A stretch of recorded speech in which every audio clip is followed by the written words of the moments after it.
Hello, this is the second part of my freelance video series that I'm doing, sort of documenting the process of being a freelance illustrator and what sort of projects I'm getting up to and how I'm spending my time.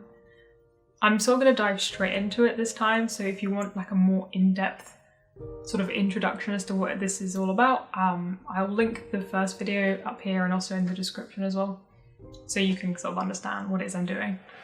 So the first video covered August and September, so the first 2 months that I was freelancing. And this video is going to be covering October, November and December. So a 3-month period this time, but it takes us up to the end of the year quite nicely.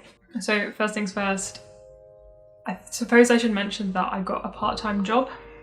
At the very end of October, I started working at a craft shop.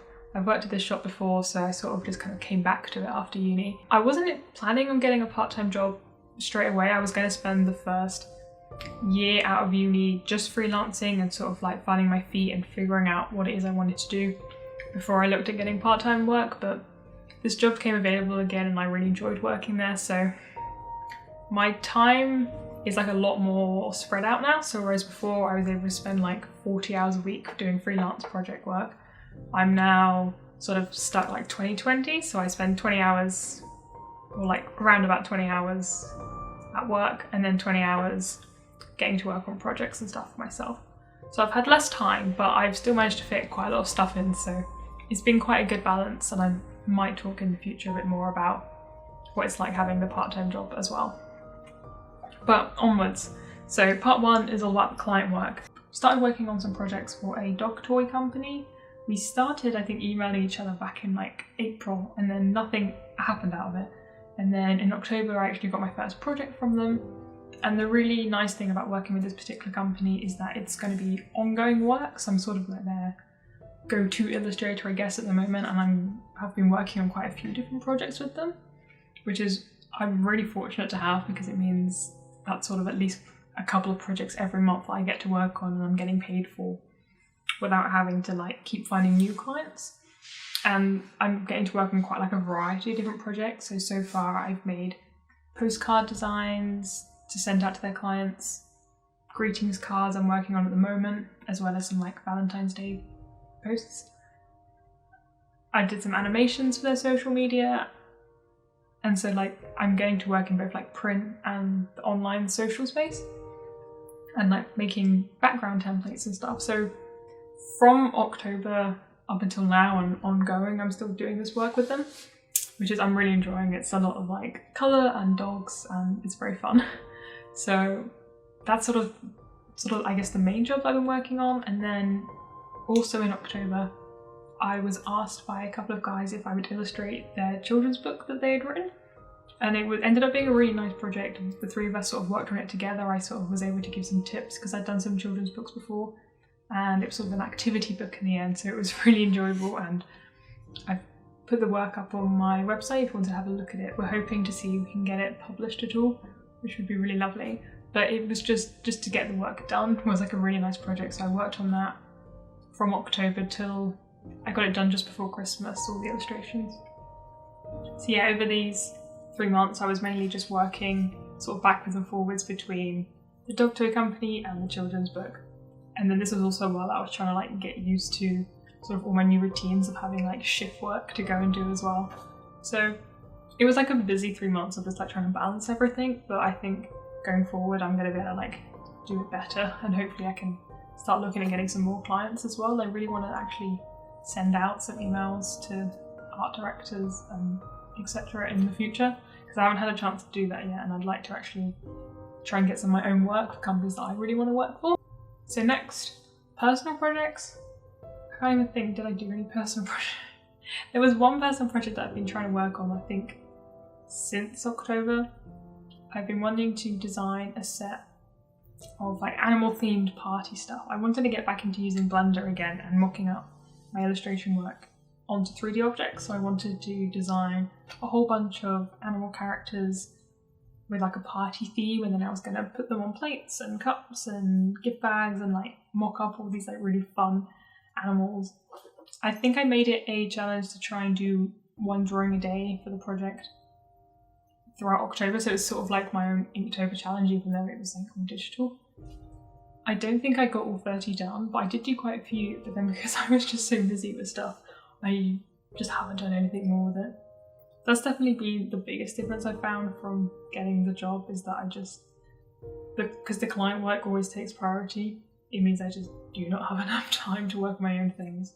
So I'm trying to change that, because I think doing personal projects sort of reminds you why you enjoy making art, and you get to make stuff about what you really care about, and I still really want to make this sort of party set.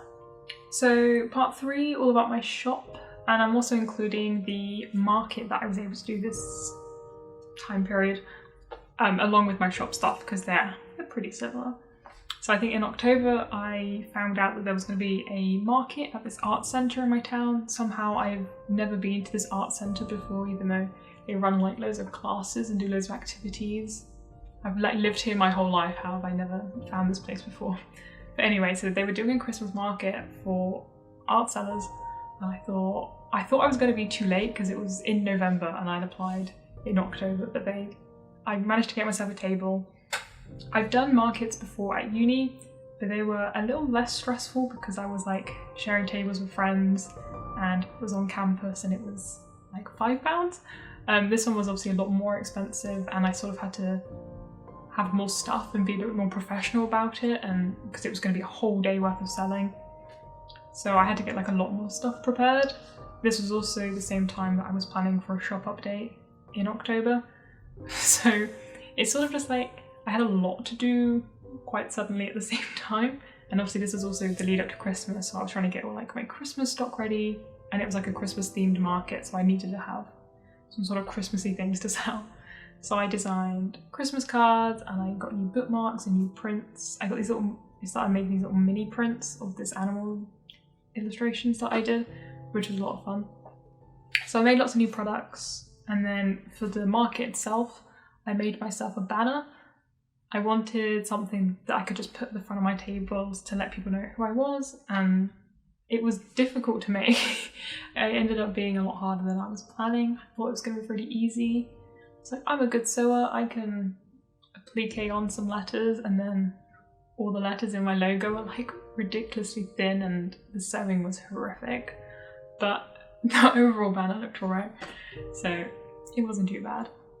I also decided to get myself a card reader for the market, which did mean I had to like make the money back for the card reader, but in the end I managed it, and it was definitely useful to have because I think over half of my sales went through card in the end, so it was definitely a good investment to have.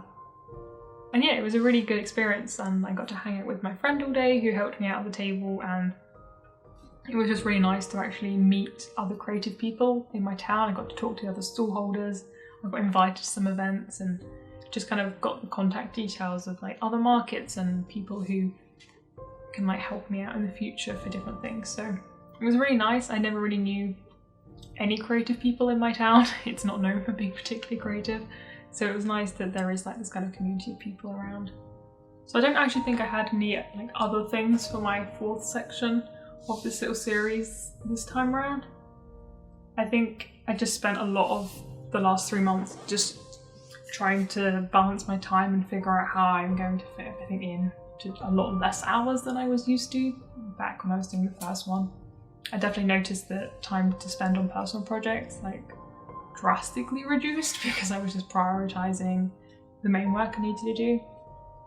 But as usual, I just know I need to get better at planning things and figuring out stuff in advance so that I can fit in all the stuff that I want to do. But yeah, I'm very excited for the new year. I mean, it's actually the end of January when I'm doing this, so I've already had a few kind of exciting job things. I think every job thing's exciting. I feel like I say that all the time. But yeah, hopefully lots of fun new jobs. I'm gonna hopefully be sending out some sort of like promo stuff and wanting to like contact people directly to see if I can get some jobs. But yes, thank you very much for watching this again. If you didn't see the first one, you can go back and watch that. And I'll see you in another like 3 or 4 months with the next one.